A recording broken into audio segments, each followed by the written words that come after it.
Церемония по награждаване 60 метра момичета 5-6 клас.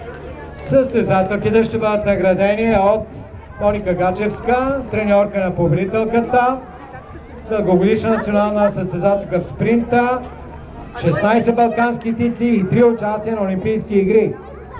Шесто място на 60 метра момичета 5-6 клас Ася Димитрова, НСУ София.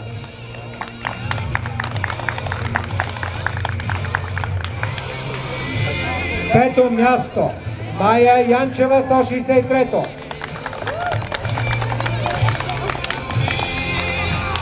Четвърто място Невена Чакърова, НСУ София.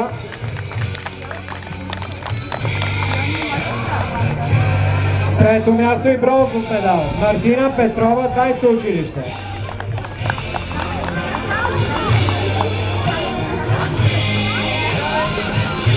Второ място и сребърен медал Габриела Гогова, НСУ София.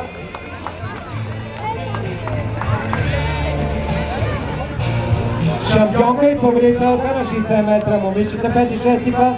Втори златен медал днес на това първенство на този турнир.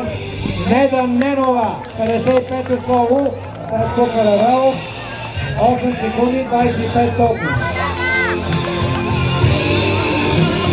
Неда Ненова е финалистка в европейските игри за деца на скок дължина и 60 метра. Неда Ненова завърши на четвърто място на европейските игри за деца в Брно, Чехия.